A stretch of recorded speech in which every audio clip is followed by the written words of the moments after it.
लीजिए।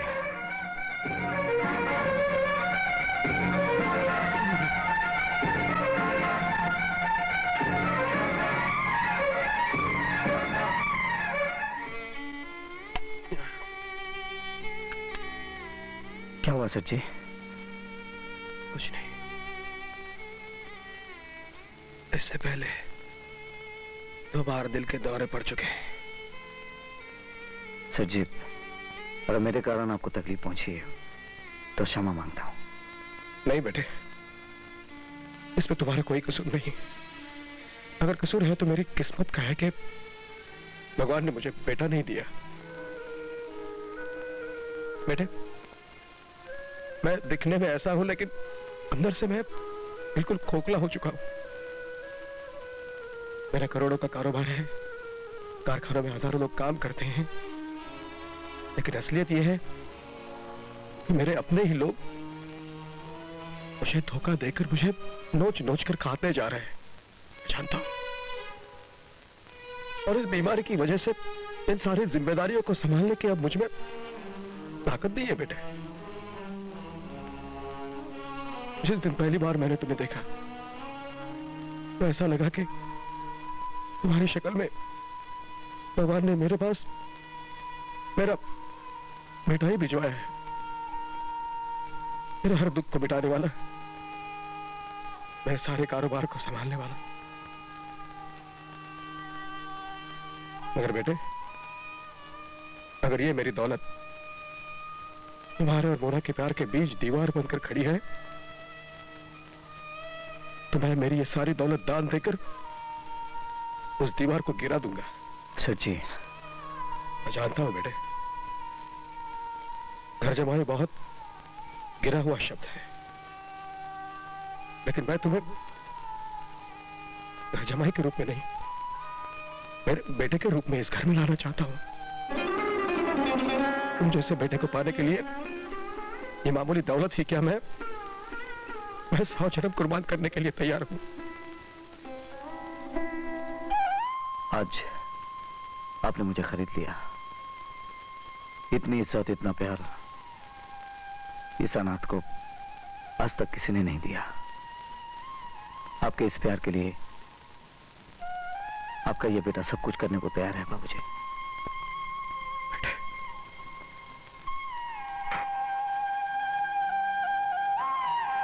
जीते रहो बेटे, जीते रहो।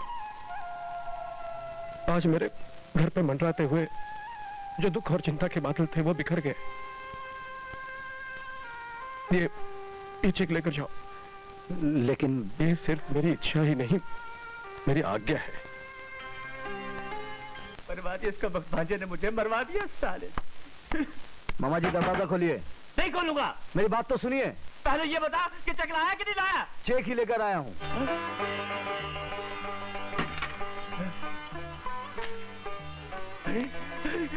जय हो लक्ष्मी माँ, जय हो जय हो जय।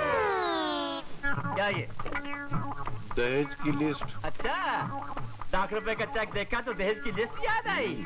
अभी देता हूँ। ये क्या? Xerox copy. अच्छा, अभी देता, अभी देता। ये क्या? जेरॉक्स।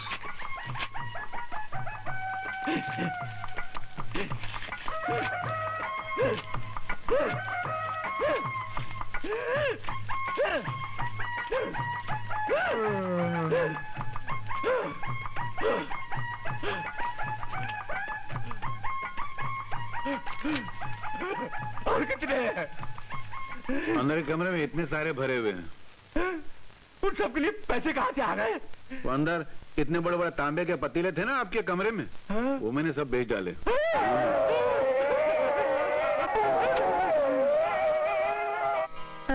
ये कौन है? मालकिन, मैंने आपसे अपने बेटे के बारे में जिक्र किया था ना, ये वही है रमेश। अच्छा अच्छा, ठीक है बेटा, जीते रहो। बड़ा खुददार और नेक लड़का है मालकिन। मैंने बड़ी मुश्किल से इसे शादी के लिए, मेरा मतलब है आपकी सेवा में रहने के लिए राजी किया है। अब देखिए माँ जी, अगर आप मुझसे दिन रात सेवा करवाएंगी तभी मैं यहाँ पर रहने के लिए तैयार हूँ, वरना घर जमाई बनकर मुफ्त की रोटियां तोड़ने का पपलू, अब मेरा मतलब है खाने का पपलू, मेरे स्वभाव में नहीं है। It's not my habit. I am a very Gopal Das ji, मुझे बहुत दुख के साथ कहना पड़ रहा है कि आपके हीरे जैसा लड़का मेरी मोना की किस्मत में नहीं है। लेकिन क्यों, क्या बात हो गई? क्या बाप बेटी दोनों एक हो गए हैं। उन्होंने मोना की शादी उस भिखारी अनिल से तय कर दी है। इतवार को तो शादी भी है। गोपाल दास जी, मैंने जो आपको तकलीफ दी है उसके लिए क्षमा करें। क्यों बाबू, बड़ा बबलू फिट करना चले थे? मुझे घर जमाई बनाने चले थे? बन गया ना मैं करोड़पति। निराश क्यों होता है? मैं भी चुप बैठने वाला जानवर नहीं हूँ। कमाल है, इतना खूबसूरत नौजवान बेटा है मेरा। इसे क्या मैं मुफ्त में जाने दूंगा? कम से कम लाखों में बेचूंगा, लाखों में। देख लेना, इस घर की 4 दीवारी में जहरीले पंजों के वो जाल बिछाऊंगा कि तू इस घर का दामाद बन के रहेगा और मैं इस घर का मालिक। वाह, बापू हो तो ऐसा। अच्छा बापू, मैं चलता हूँ। कहाँ जा रहा है तू? उस भिखारी के पास? अरे वहाँ कैसे जा सकता हूँ? वहाँ के तो कर्जदारों को मुझे 60-70 हजार रुपए चुकाना है। हाँ, अगर आप देते तो मैं वहाँ का पपलू फिट कर दूंगा। मेरे पास नहीं है, नहीं है। हाँ, तो ठीक है, तो और के पपलू फिट करता हूँ। वो बाप ढूंढता हूँ जिसके पास ये हो। कंगाल। देख देख देख, तू कहीं भी जा, लेकिन टेलीफोन से कनेक्शन बनाए रखना। मैं तेरा यहाँ पपलू फिट करता हूँ। अरे वाह, पहले तो खुले मुंह मवालियों की तरह रास्ते पर मुझे धक्के मारकर चलती थी, और आज जब हम दोनों विवाह के बंधन में बंध गए तो 1.5 गज लंबे घूंघट में अपना चेहरा छिपा लिया। हटाओ ना। मुझे शर्म आती है। आए? शर्म और तुम? अरे हटाओ यार। क्या करते हो इडियट? मजा आ गया, असलियत पे आ गई ना। देखो क्या बात है, इस हिंदुस्तानी शादी में एक ही प्रॉब्लम है, बड़ी लंबी होती है। इंसान सुहागरात के तसव्वुर में रह जाता है और सुहागरात खत्म हो जाती है। इस गरीब दिल का हाल सुन लो ना, इस कंगाल पर थोड़ा सा रहम खाओ। हाय, ऐसी बात दोबारा कभी नहीं करना। गरीब और कंगाल तो मैं थी, मगर तुमसे शादी करके आज दुनिया की सबसे रईस लड़की बन गई हूँ। सच? तो उसमें से थोड़ी सी दौलत इस प्यासे के होठों के बट्टे में टपका दो ना। रास्कल! मजा आ गया।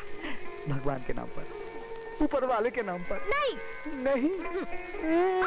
ओए प्यारे, दूध लाओ। आ रहा हूँ। मैं जागूं तो अरे अभी तक तूने कपड़े नहीं बदले क्या? हा? नहीं, क्या है कि मैं सपने में अक्सर रातों को घूमने चला जाता हूँ, तो आज सोचा यही पहन के चला जाऊँ सपने में। अरे क्या आंख पकता रहता है, पागल कहीं का। अब पी तो लीजिए, बहुत मजा आएगा आपको।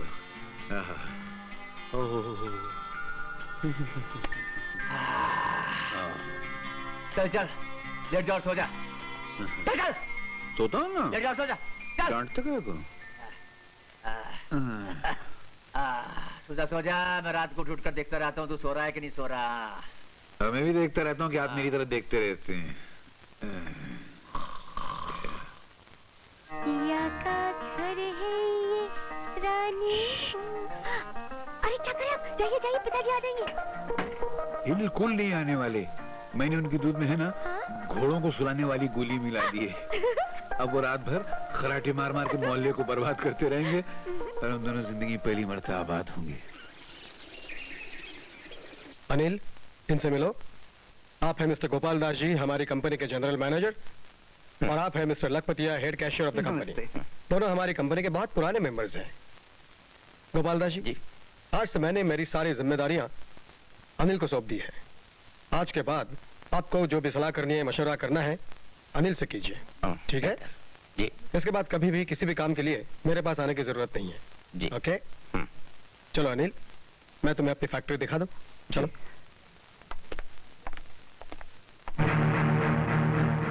लगता है आज से अपनी पनवती शुरू हो गई। सेठ की सेठानी जिसके मुट्ठी में बंद हो, उसका ये मामूली सा घर जमाई क्या करेगा?